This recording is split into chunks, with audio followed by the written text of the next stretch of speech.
By the way, like, comment, and subscribe. It helps the algorithm. The Rees Company.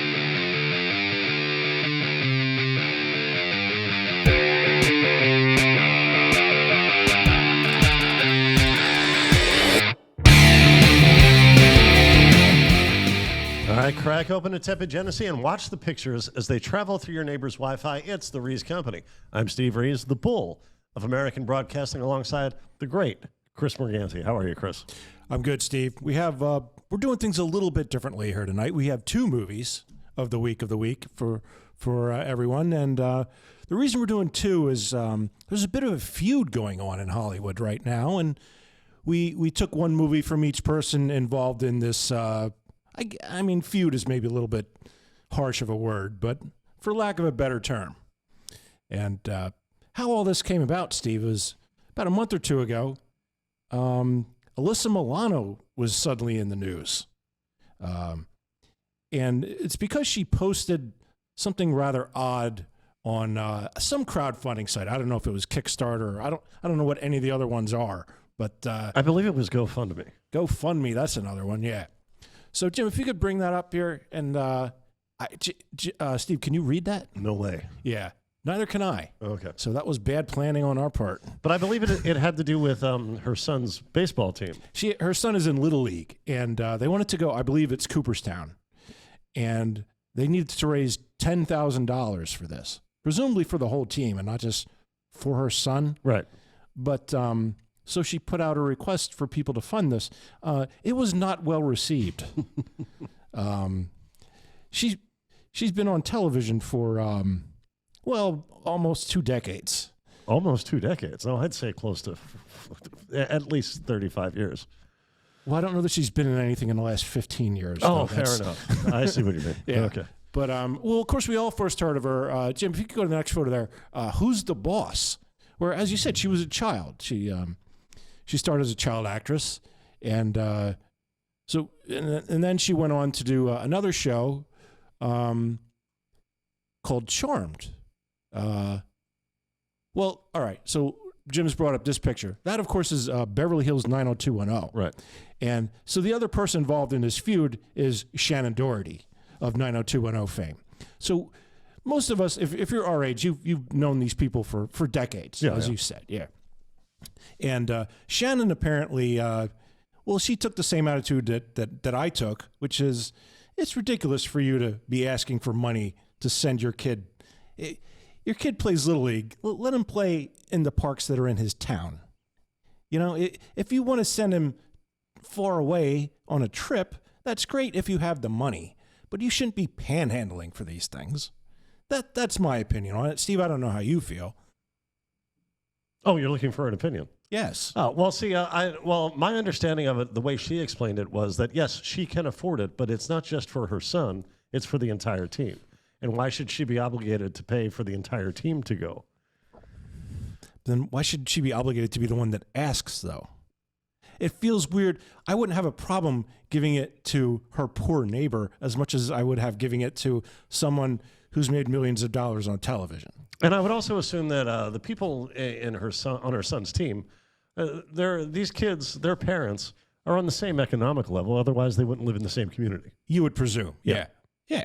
And I don't really want to fund anyone else's kid to go on a purely, I mean, it's not even an educational trip. I guess you're going to see the, you learn the history out there? The history of baseball. Yeah, the National Baseball Hall of Fame is there. I guess. But, I mean, I don't know. That's not the type of thing I would spend my charity dollars on. Anyway, so this all came out. And it turns out there's a much larger issue. Going back to, Jim, could you bring up the Charmed picture again? It's, there we go. So when they were both on this show, apparently there was a lot of backstage disagreements going on. Some chicanery? Yeah, some chicanery. Now, of course, we know when Shannen Doherty became famous on Beverly Hills 90210 that she eventually got fired from that show. And there were a lot of rumors at the time that she was very difficult to work with and was always showing up late, and everyone else had to wait for her to get there before they could film anything. And, well, the rumor I heard, And I have no. We're not gossip guys. No. No. I do like hot goss, though. Yeah, but I have no idea if this is true. But I'm going to put it out there anyway. The story I heard was that Luke Perry, he played her love interest in the first 2 seasons of the show. It was a girl from suburban Minnesota meets a rich Beverly Hills guy type of thing. But Luke Perry got so tired of doing scenes with her because she was difficult to work with that he said, "Hey, how about you match me up with somebody else?" And that changed the trajectory of the show. I don't know if that's true, but that's what I heard. Jim, could you bring up that 90210 picture again? Now, looking at this, he said, "Yeah, why don't you match me up with that blonde girl there?" So how much of this is him thinking that she's difficult to work with, and how much of it is him just working his way through whatever he can get his hands on? Do you think he also said to him, "Hey, you know who we should cast in this show? A redhead with big tits." I don't know what to make of any of it, but in the interest of doing some research, I did listen to Shannen Doherty's podcast, where she had on. Jim, could you bring up the charm picture again? She had as her guest the person that's on the right on that photo there. Okay. Yeah, Holly Marie Combs, and apparently they've been friends since like childhood. And they got together and started telling some stories about their time working with Alyssa Milano and some problems that they may have had with her.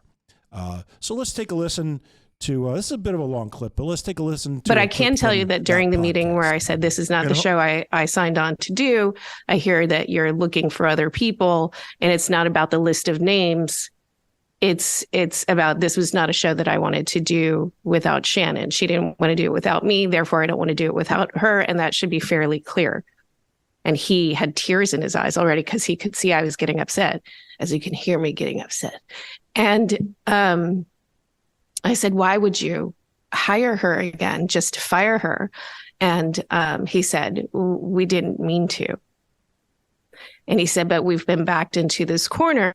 He said, you know, we're basically in a position where it's one or the other. We were told that it's her or me, and Alyssa has threatened to sue us for a hostile workplace environment, which, because she went to the therapist or the mediator or the corporate mediator, whatever the heck his title is, she built a case for herself where she was documenting every time she felt uncomfortable on set and for whatever reason, whereas you and I refused to speak to him.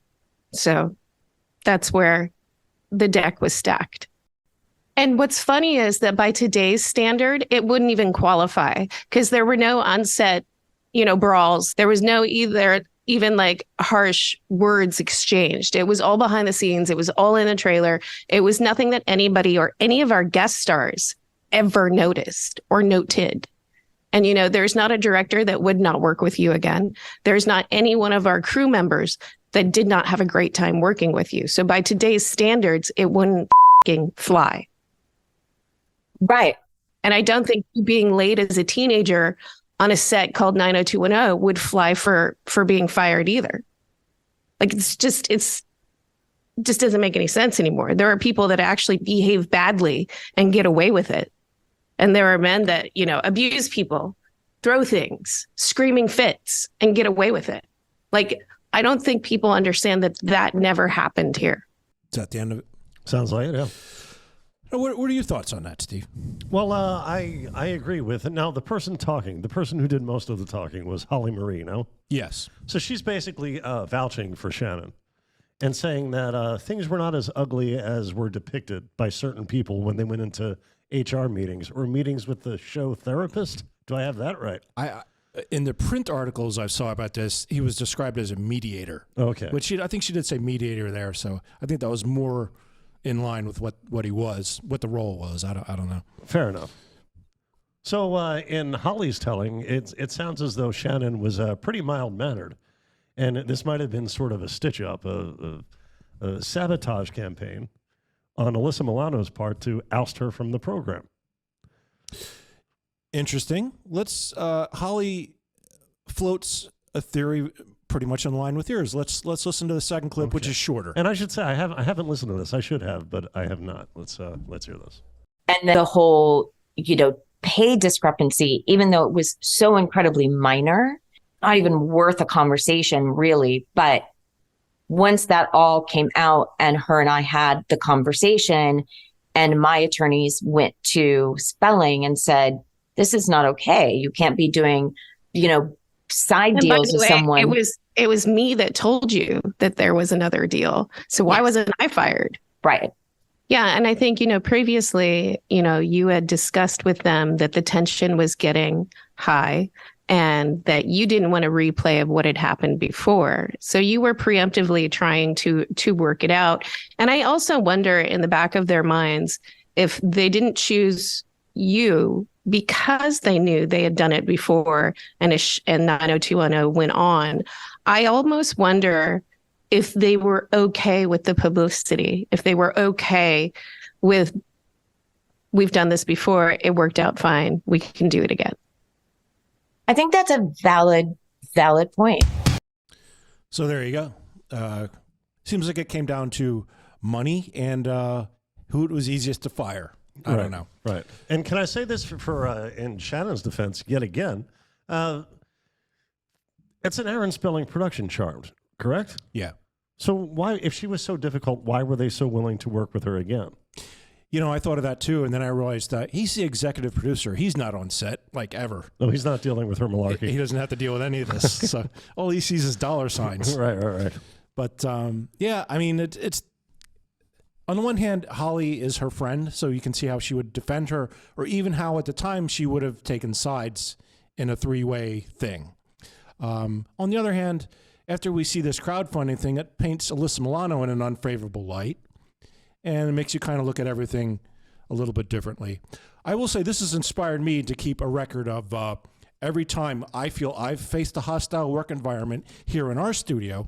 And as you can see, I've already filled this notebook. Oh, boy. And I'm getting a second one for next week. So I thank this podcast for bringing such a thing to my attention. I will say this, and let's say Shannen was difficult on 90210. She was pretty young.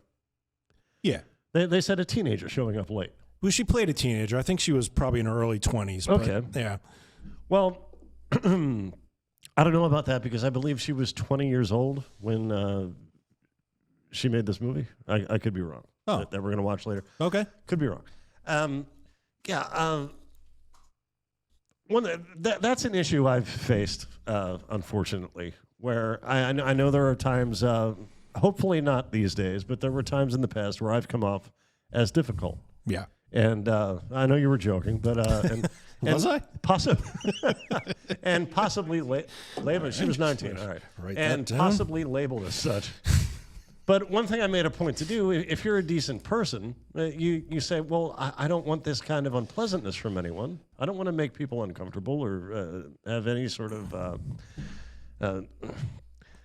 have their experience be tainted in some way by anything I say or do. Yeah. So you try to be mindful of it. You learn to be mindful of that. Yeah. Yeah. And it's quite possible that Shannen did the same. It's quite possible she was a terror on 90210, but learned her lesson by in the 8 years or whatever that it, transpired between either show, both shows.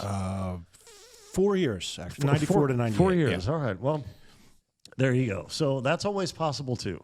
Yeah, it's possible, yeah. And it's possible Alyssa Milano just wanted to make the same amount of money and wasn't making it, and that was the root of all this, you know?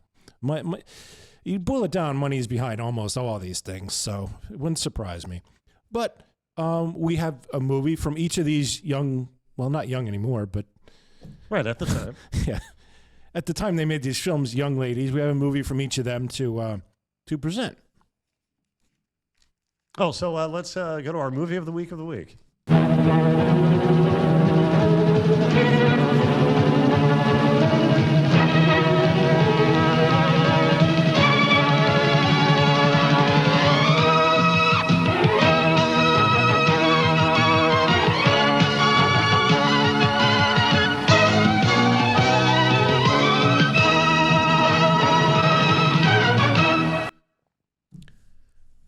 our first movie, I didn't write down the title. It's called I have it right here. Casualties. Okay. Casualties of Love, the Long Island Lolita story. And it deals with the early 1990s Amy Fisher, Joey Buttafuoco scandal. Shannen, you mind if I go into some detail about this? Please. It was televised on January 3rd, 1993 on CBS, and it actually went head-to-head with another made-for-TV film based on the Amy Fisher story, starring Drew Barrymore. Yeah. Which aired the same night on ABC. A week prior, NBC broadcast their dramatized version of these events. Yeah, and if you're thinking, wow, that's odd, they really rush these things out to beat the headlines, as it were. Yeah. And that'll come into play when we get to the end of these films, because it's basically an unfinished story at the end of these films. But we'll try and fill in some of the details of what's not in this movie. This was a big story at the time. It was huge, and it was the movie we're going to watch tonight, the Amy Fisher movie we're going to watch tonight, aired 18 months before the O.J. Simpson saga began. Wow. So this was, and you may not remember, you may not have even been born. Yeah. But this was as big, almost as big, as the O.J. Simpson story. Yeah. Yeah, it got it was the biggest thing until OJ did what he did. Yeah. OJ was the best thing that ever happened to these people. Interesting, I said there was an ABC movie, an NBC movie, and a CBS movie. Strangely, Fox stayed out of this, which is odd because this is right up their road. Yeah. Very sensational. There was a Saturday Night Live skit at the time where they had Tori Spelling starring as Amy Fisher. Oh, and Danny DeVito as Joey Buttafuoco, but that was not real. So now to prevent spoilers for those of you who may not be familiar with the story, we'll only say here that this, as we said, this was a very big story. Chris, it's a girl meets boy story. You can say that, yeah. Yeah. So let's just dive right in and see them meet. Yeah. Hi, how you doing? Hi. Hi. I think my father was in here yesterday. Yeah, he wanted pinstripes put on your car. What color did he want? Let me ask you something. What color do you want? Black. Black would be great. Black. We got black. Well, I kind of got another problem. I was wondering if I could show it to you guys. Yeah. What happened?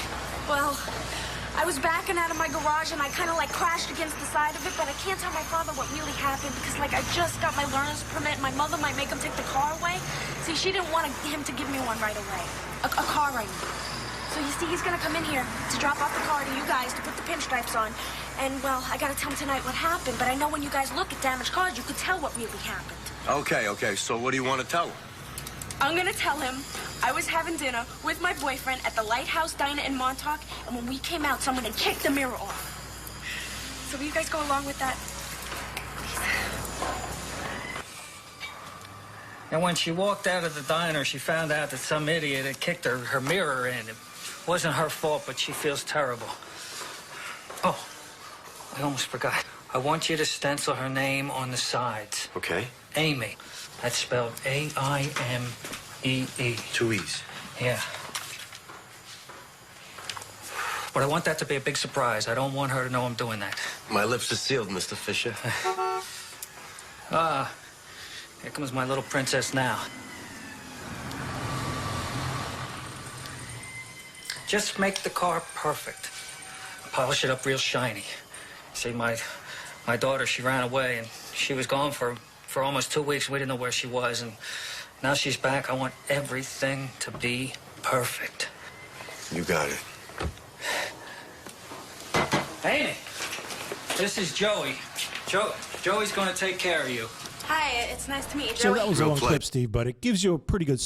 Is a 35-year-old auto mechanic. He owns his family owns their own shop, and it's a body shop. And Amy Fisher is a 16-year-old high school student who has she has some issues. She was just a runaway. There's problems at home, That's her pulling in there at the end of that clip. In this next clip, we're going to see her leaving from there, and then subsequently another meeting between her and Joey Buttafuoco. Okay.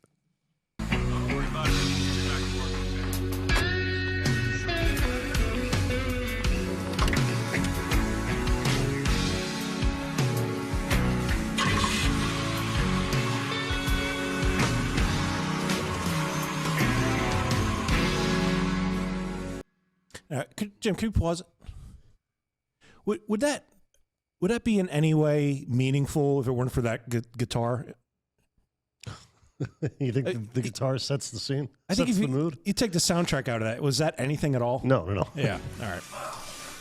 Amy, how the hell did you do this? I drove over something. It was cement and it had these studs sticking up all over it. As soon as I went over it, it just smashed up into the car. Amy, you got some major damage here. You're gonna have to tell your father about this. No, we can't, because then he's gonna ask where this happened, and I can't tell him I was over in Levittown when I was supposed to be in school, okay? We can't. All right. Just calm down. Come on. Everything will be all right, okay? I'll take care of you. Everything will be all right. All right, look. Come on. Give me a smile. Come on. Stop crying all over that pretty face of yours. Pretty. Excuse me, but I happen to be as connoisseur of pretty woman. And you are a very pretty young lady. There's that smile I know. Come on, here. Make your face. All right, so far that seems fairly innocent, right? Right. Yeah, but in this next clip, we'll see that for a young girl, Amy has been around. When I was 12 years old, my parents had a tile man do an Italian marble in the house. And he was the first guy I ever did it with. Get out of here. You're serious? Yeah. Amy, you had sex when you were 12 years old? Yeah. He was a guy right off the boat from Italy. He didn't even speak English. 12 years old, so I don't know. Anything on that? Or No, should we move on? 12 years old. Yeah. I don't know if we should say anything about that, so we should probably just move on. Fair enough. Well, after that, she departs, that scene, and we see, as Donald Trump would say, some Long Island locker room talk. Oh, Bobby. You do that? I'd do that. Oh, I'd do that. Would you do that? No, I wouldn't do that. I would definitely do that. All right, so they would all do that. I did watch this movie at some point. Maybe the night it aired, probably not. But I remembered that part. There were only a couple of things I remembered about this movie, but I remembered how stupid that part was. Yeah. Although it seems like it probably really happened. Probably happened, yeah. yes. Yeah. All right. In this next scene, things start to get heated. Joey, I want one of these shirts. Sorry, we don't give these out to customers. But I'll give you a promotional T-shirt if you want one. Wait a minute. You mean all the business I give you guys, I don't rate one of these shirts? Amy, I can't give you one of these. Only my brother, my dad, and me wear these. That's it. So I'm not special at all? Come on, I want this shirt. Give it to me. You want mine? Yeah. It's got grease all over it. I don't care. I want to be wearing your shirt on my body. There's that guitar again. Might be a little big on you. I can handle your size. You can handle extra large? I can handle anything you give me. Sure about that? Yeah, I'm sure.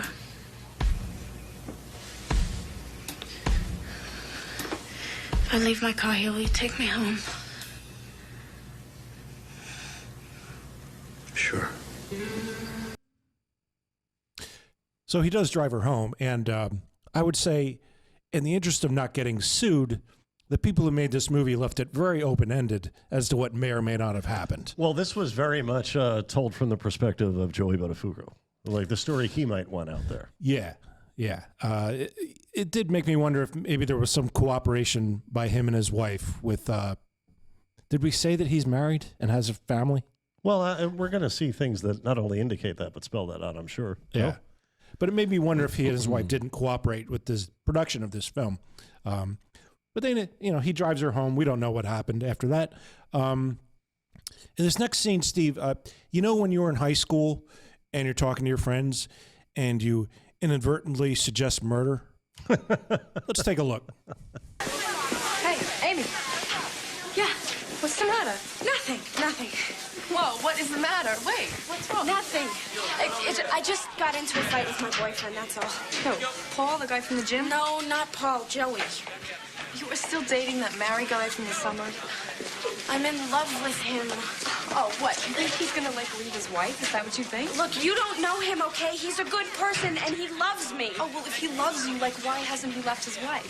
And why does your affair have to be such a big secret? Because it's just very complicated, okay? Well, look, love shouldn't be that complicated, okay? I mean, come on, Amy, what is it with Joey?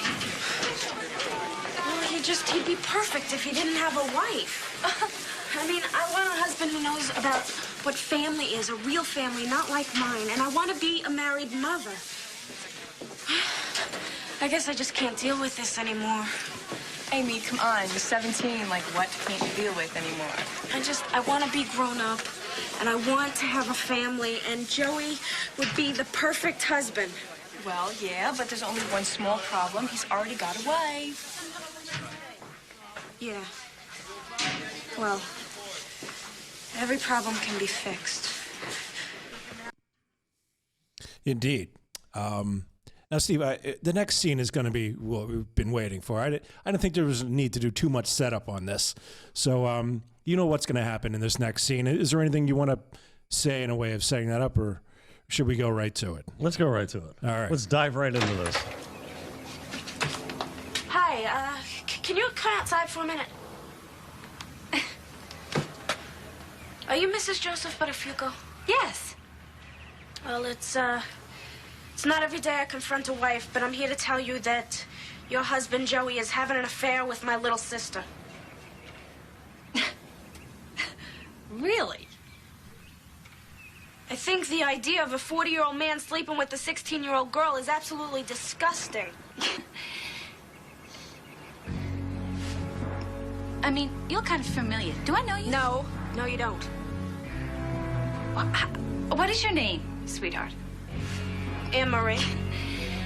Yeah, well, how old are you, Anne-Marie? 19. Oh. And where do you live? I live over there in Bar Harbor. Bar Harbor's over in the other direction, honey. Yeah, that's right. I got confused. Look, Anne-Marie, where do you really live? Look, okay, I have proof. I found this in her bed.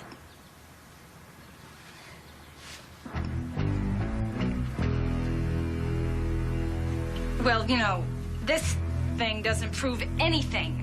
I have exact dates and times when they were together. There was a time last week at 5:30. They were on some big... Look! We could stand here and we can bake this all day long. You know, I don't know you.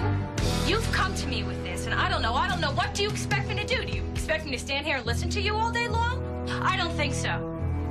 I think I'll just go inside, I'll call my husband, and I'll talk to him. Thank you for coming by. I bet.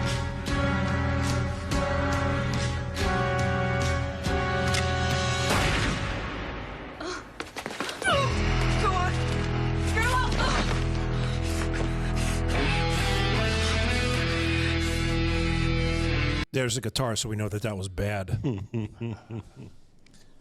So that was the Amy Fisher. That was the whole thing. She shot her supposed boyfriend's wife. Right. And I mean, I don't know how long after that happened this movie came out, but there's a lot of missing details. So I picked two more scenes where we could see some subsequent developments, and then you and I can kind of fill in the blanks there. Okay. So let's just watch this next scene here. Mike. What are By you the doing way, here? pause it, please. I'm sorry. Something else I meant to mention about that last scene. This is how you know you're bad at murder. The first thing she asked was, could you step outside into the broad daylight Right. where all the neighbors can see us? Wouldn't you try to get yourself into the house instead of... all right. I'm sorry to interrupt. Bobby told me you were here. I gotta talk. Have you seen this? What is this? You forced her into a life of prostitution. That's nuts. Right. The press is going to be asking you all about this. They're camped outside my office this morning. Tell me about it. I had to tell them just to come over here this morning. This is big now, Joey. This is huge.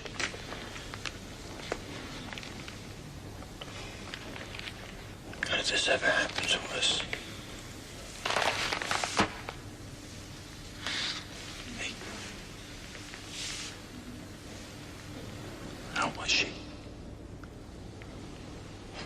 Mike, I never had sex with her. Come on.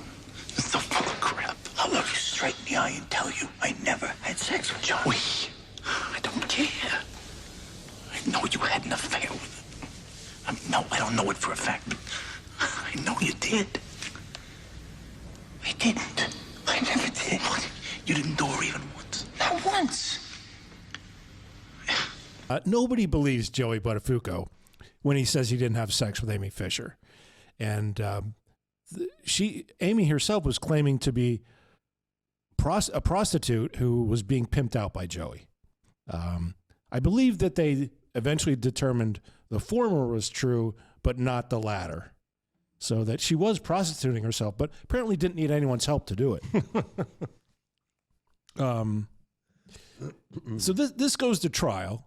Amy goes to trial for the attempted murder of Joey Buttafuoco, Joey Buttafuoco's wife, whose name is Mary Jo. Mary Jo Buttafuoco, yes. So let's just take, in the last scene here, let's take a look at the court verdict. Your Honor, I realize what I did was terribly wrong. If I could put my hand on her face and make it go away, I would. The truth is I did something that was awful, but it is also the truth that I had an affair with a married man, and that Joey knew of my intentions towards his wife, and he encouraged me. And I cannot and will not take that back for the sake of harmony. But once again, I am very sorry for my actions. Thank you, Your Honor. I am ready to be sentenced. Amy Fisher, your act on May 19th was not impulsive. For months, you stalked Mary Jo Buttafuoco like a wild animal stalks its prey. Prior to that, you attempted to induce young men in return for money and sexual favors to kill Mary Jo Buttafuoco. And on May 19th, motivated by lust and passion, you were a walking stick of dynamite with a fuse lit.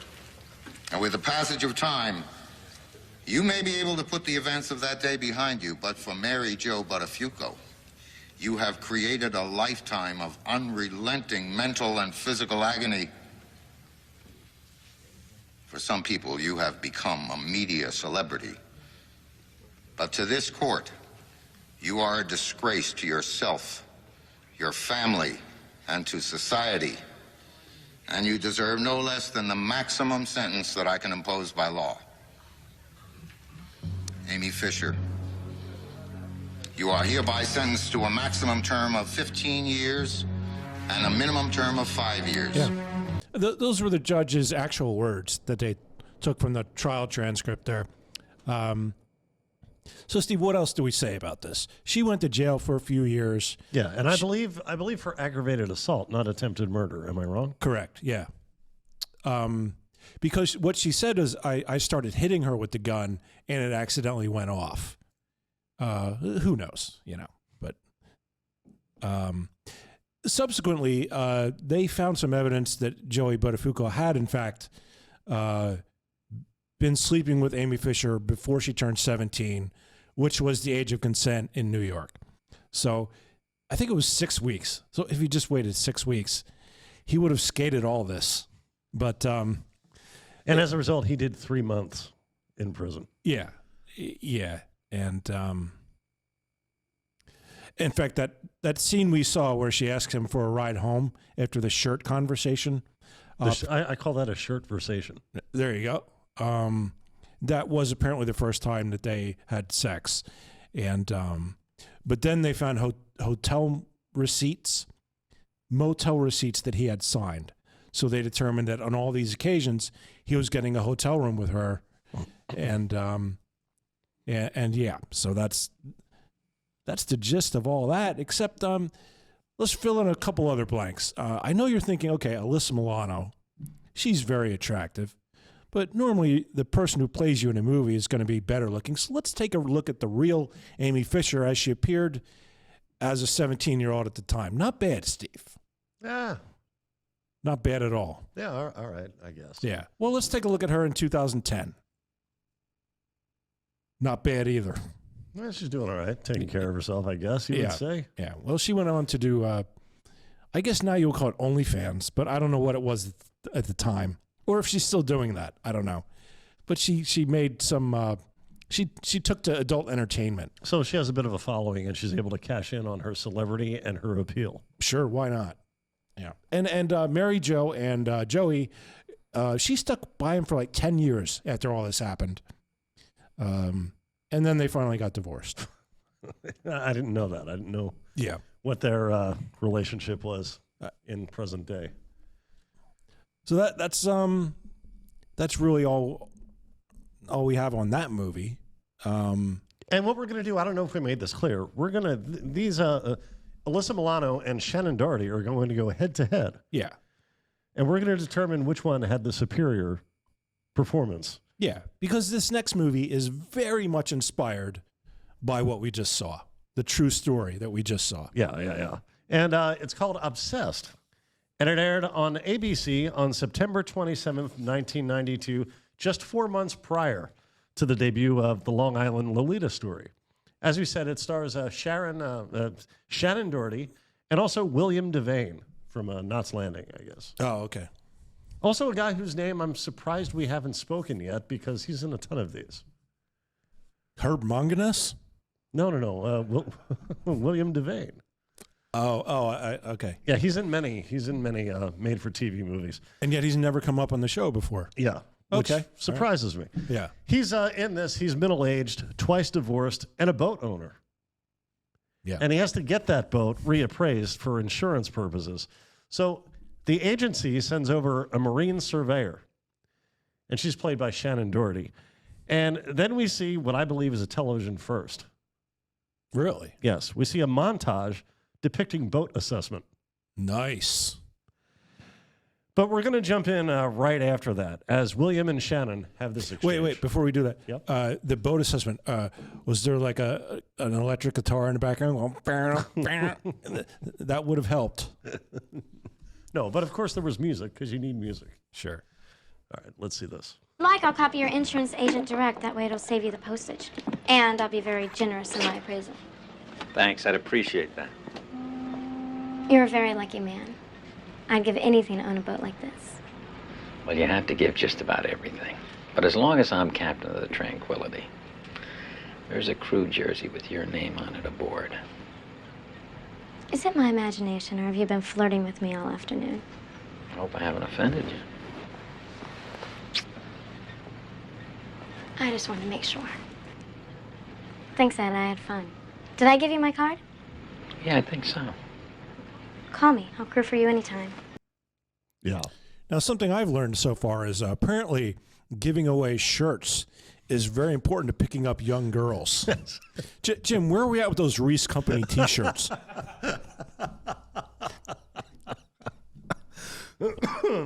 So the two make a date for a sunset cruise, and it goes well. Shannen stays the night and meets William's adult daughter, who pays her dad a surprise visit the next morning. Let's take a look in on William and Shannen on the night of their second date. Do you love me? I surely do. I think about you all the time. Will you love me forever? Until the Statue of Liberty sits down. Do you think I'm kidding? This is some kind of a joke? I want us to be forever.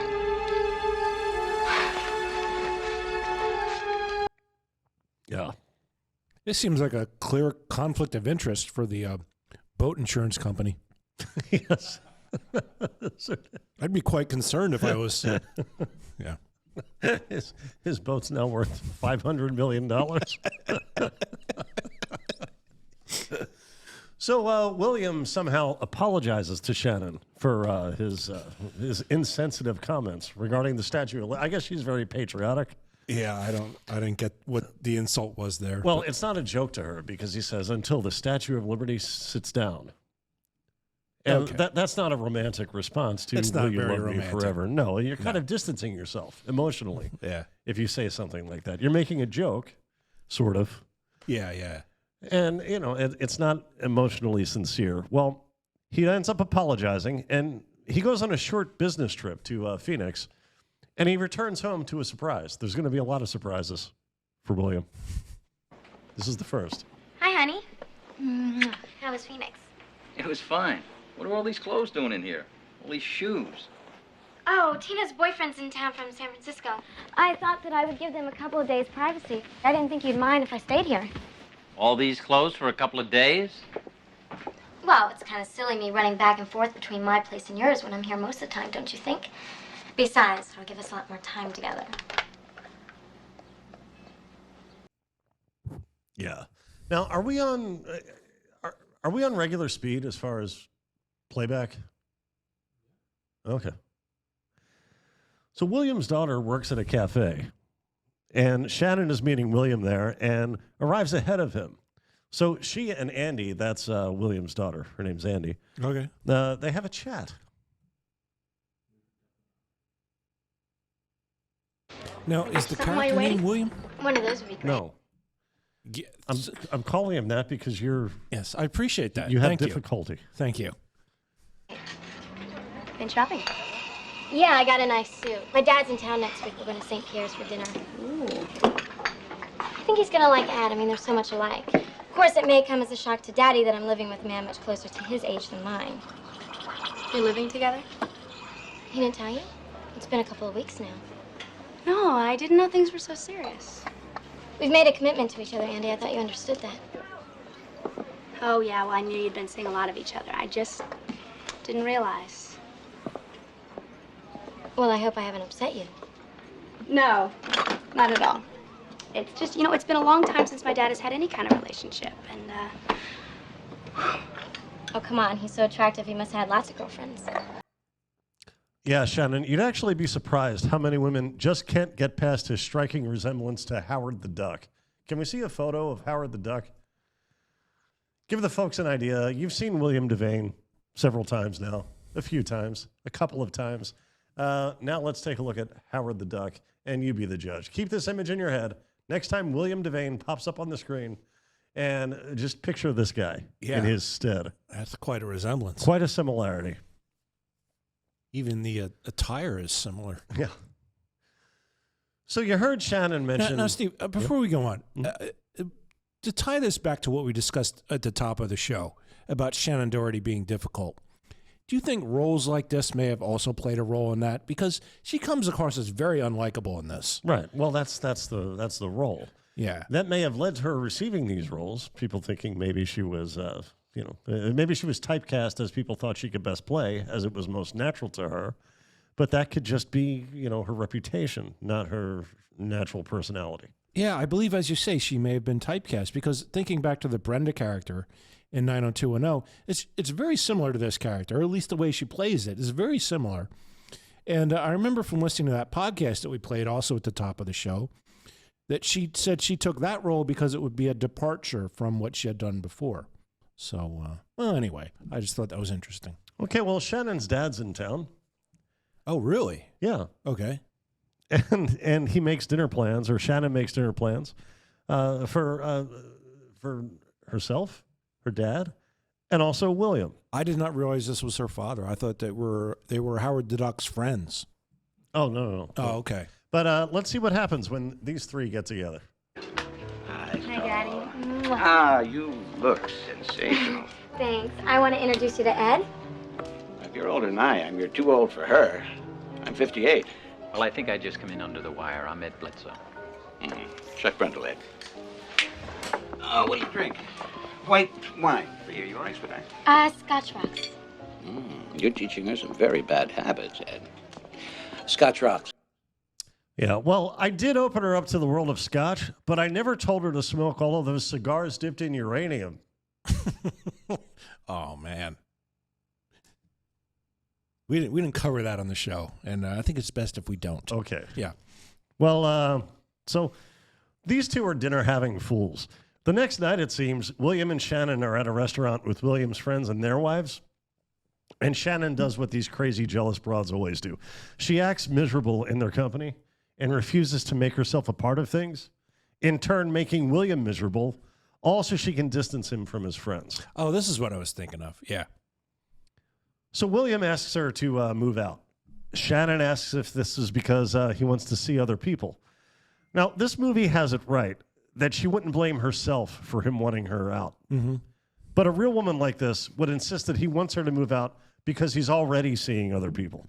That's how they operate. They accuse guys of being up to things they know aren't true, so the guys will relent or otherwise appear guilty. It's pure evil, and if these guys had any human decency, these gals had any human decency, they wouldn't have relationships with anyone. So, well, I still welcome them. Yes. Yes. You do, Chris. Yeah. Let's see Shannen pull another classic move. Would it? Here, sit down. Make yourself comfortable, but not too comfortable because I'm kidnapping you. Here's to us, lover. What's going on? I'm driving us up to the mountains, to the most romantic bed and breakfast. For the next 48 hours, our most sensual fantasies going to come true, Mr. Bledsoe. That's fabulous. But we got to do it next week. Then I'm yours, body and soul. The reservations are for this weekend, tonight. This weekend is the club championships. That's a tournament I have to play in. Golf? Yeah, golf. You'd rather play golf than make love to me? This is important, Ed. Look, I planned this all week. I ordered flowers for the room, everything. Don't destroy this for me, not after I work so hard. Please. Don't destroy this for me. This blatant attempt to make you choose between me over something else that's important to you, as though you can't possibly have both. Yeah. I mean, obviously the choice is, I want to do both. Yeah. Yeah. Yeah. But when he chooses the tournament with his hand forced, he's the defending champion, by the way. That sounds important. Yeah. Well, that's enough for William. This time he kicks her out for apparently good. He intends to. Yeah. But after weeks apart, William confesses to his daughter that he misses Shannen. Sure. Meanwhile, we catch up with Shannen and her roommate as our San Diego restaurant tour continues. Really, you should have her read your cards. I mean, she's fabulous. She got the whole situation with Enemy right down to the time since I moved out. When did you start smoking again? Oh, a week, maybe longer. It's no biggie. Yeah, no biggie. That won't affect your life in any way. So late one night, Shannen phones William, and he reminds her that it's over between them. She gives him a day and a place, and she says she'll be at that place all day. The place is, you guessed it, Chris, a restaurant. Why is she going there? She's going there to wait for him. She's making a date, but he has the option of not showing up. Oh, so like be here or it's off. I'm going to be there all day at a specific table. Yeah. And if you show up, we have a future. If you don't, well, who knows? Yeah, who knows? Yeah. It's a roll of the dice. Shannen believes he will turn up. We're going to see if he does, but watch and listen carefully at the end of this for the phantom sound of shattering glass. Whoever you're waiting for is not coming, so let's be friends. Look, I'm sure you're a really nice guy, but I'm with someone. I'm the only one you're with now. Why don't I sit down here and we get to know each other? Why don't you just get lost? Hey, be Why nice, don't you baby. go stomp a Hey, kid? take your... Hey, excuse me. Hey, now you just stay out of it. What just broke? I don't know. But whoever broke it got dragged into Shannen Doherty's trailer and yelled at for half an hour.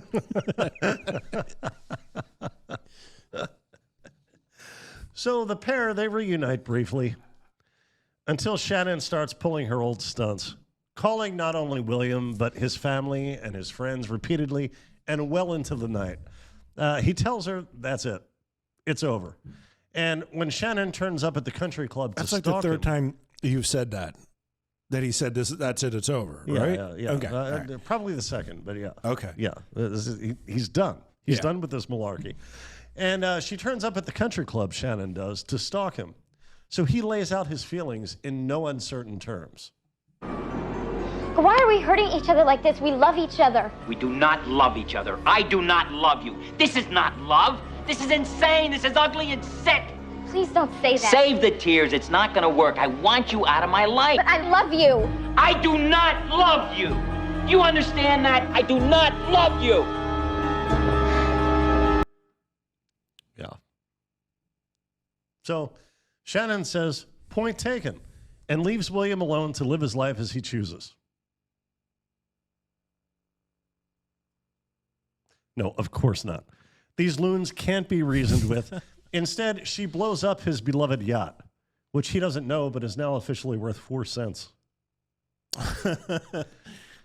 But she isn't charged for lack of evidence. Andy finds Shannen rooting through trying to open a box in William's house, and this is what occurs. Open. Dad, I closed early. You said it was important. It's stuck. What are you doing here? Where is my father? Look, it won't go in. It's crooked. Andy, no, listen. I just came to get some of my things. Lori, I believe you. I just don't think we should be here when my dad's not home. No, Andy, we should wait for him. He needs to see what he did to me. Yeah. I'd like for someone to sit down one of these ninnies and ask why they think someone should live a miserable life just to make them happy. Man, you're really grinding an axe, but this is not what I expected at all. Oh, well, I just think certain things need to be addressed. All right. We always hear about, there are a lot of movies about abusive men. Sure. But the way this woman acts until she blows up a boat and pulls a gun is not seen as criminal or in any way destructive to a man's life. Well, spoiler alert, dude, we haven't seen that yet. Trying to separate... No, we're not going to see that. I've mentioned it. Wait, we haven't, what? We're past that in the film. We're past her blowing up the boat? That's why I mentioned it. Yeah. Oh, yeah, jeez. Okay. We also skipped over her in a negligee and her and her friend in a bikini. You told me to keep this to 10, 15 minutes. I know. My mistake. Okay. My mistake. Well, so many movies are made about abusive men. And, of course, that's a horrible thing, and no man should be abusive. But the psychological abuse that a lot of women inflict, they inflict their own trauma on others, and they have no right to do that. And they're rarely criticized. In fact, they're often praised for it. You tell him, girl. Well, I know they've been criticized in the text messages I've sent to you in the past few years, but other than that, I can't really say. Right, but it's rare that there's anything like this. Yeah.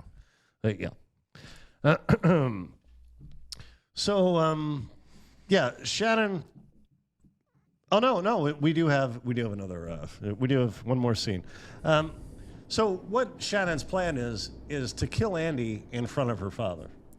She wants to kill William's daughter. Howard the Duck's daughter in front of him. Yes.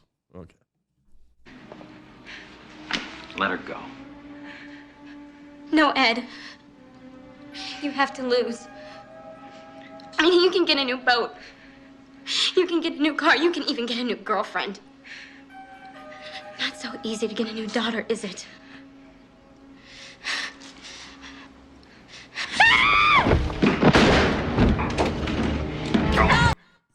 Yeah. All right. So everybody lives. Shannen is finally put away. But like the ending of another movie, The Crush. Okay.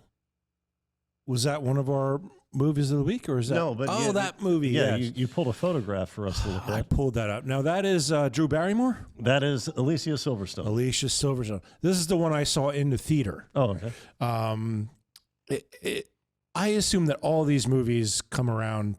I assumed they were all inspired by Amy Fisher, but you said this Shannen Doherty film was 4 months before, so maybe that was already in production. I don't know. Also, it was already in the news. Yeah. Yeah, I don't know. But it seemed like this was all a whole bunch of these movies where young girl gets obsessed with an older man. Another one was called Poison Ivy, and that was Drew Barrymore. Yeah. So It was all these kind of movies come out at the same time. They finally made a good one. Years later, 1999, they made American Beauty. And you ever see that, Steve? I have not. No. That's a great film. That's a really good movie. It's definitely not the same setup as what we've seen in these two movies or the other two that we just brought up. It takes a way different turn about it, but it is still at heart an older man and a younger woman, and it's a really good movie. Well, I do want to say this about the ending of Obsessed. It's identical to the ending of The Crush. Okay, yeah, I don't remember it because, I was in high school at the time. Well, Shannen Doherty and Alicia Silverstone both, they're put away. Yeah. And they transfer their infatuation to their attending psychiatrist. Oh, really? Yes. I missed that on the Shannen Doherty film. I did not quite catch that. But, so if it wasn't Amy Fisher inspiring these movies, is there some kind of need in the audience that is fulfilling? Is there some, is this satisfying for young girls to think that they could have an older guy? I wouldn't think so. I don't see older guys watching these movies being like, yeah, well, that sounds like a good thing. In the case of The Crush and Obsessed, it fulfills the same thing as any psychological thriller does. It's just entertainment. Yeah, but all right. So say you have like a Friday the 13th, right? Yeah. In order to really engage with that movie, you have to be able to put yourself in the place of the teenagers who are being threatened. So that's why these movies are popular among teenagers. Who is the audience for these types of movies? Is all I'm asking. Like who sees themselves in any of what's going on here? It can't be older guys who are like seeing this as something that they would want to be in, or young girls. I just don't get it. Unless it was all just inspired by Amy Fisher. Do you understand what I'm saying? No, I don't think most of it was inspired by Amy Fisher. Okay. Apart from the 18 movies that were made with Amy Fisher in the title. Sure. So, see, do you understand what I'm saying then? Like, there's got to be some relatable aspect for people to this, and I don't understand what it is. None of it's relatable. Yeah, I can't identify the appeal. But I was not unentertained by the movies we watched. Yeah, I would say that's true. I enjoyed the first half of the Amy Fisher movie. I thought it was really funny. The Long Island accents and everything, Yeah. That was funny. The second half was funny because it's ridiculous to talk that way. That's not a legitimate speech pattern. And yet people did then and still do. Yes, and they live full lives. Like they have people in their lives who think they're credible humans. The second half of that movie I thought was too much courtroom legal stuff. It wasn't exciting enough. So are we rating it? Am I going to show a rating right now? Well, not a rating. I think we should decide which performance we think was superior. That's true. We should judge it just based on Alyssa Milano or Shannen Doherty's performance, not the actual film. In that case, I would have to give it. Do you want to go first? No, go ahead. I think we may agree on this. I would have to give it to Alyssa because of the ridiculous accent. Yeah. Shannen just played the same thing she did in 90210, which she was making at the same time she was making this. They could have called the character Brenda Walsh. It would have been, yeah. So I think Alyssa Milano did a way better job. Well, I agree. I'm Team Shannen in the feud, but because I find her argument credible, or the argument made by her other former co-star. But I'm Team Alyssa in this matchup as well, perhaps unfairly, because in the Amy Fisher film, she was playing against type, where I feel like, as you said, Shannen Doherty all over this other movie. Yeah. So in that case... yeah, well, I agree with you on the feud thing as well. So it seems like we're in lockstep yet again. This is a rarity. More so on the show than in life, I think. Oh, like, yeah. Absolutely. Yeah, absolutely. I don't know what is producer Jim signaling over here.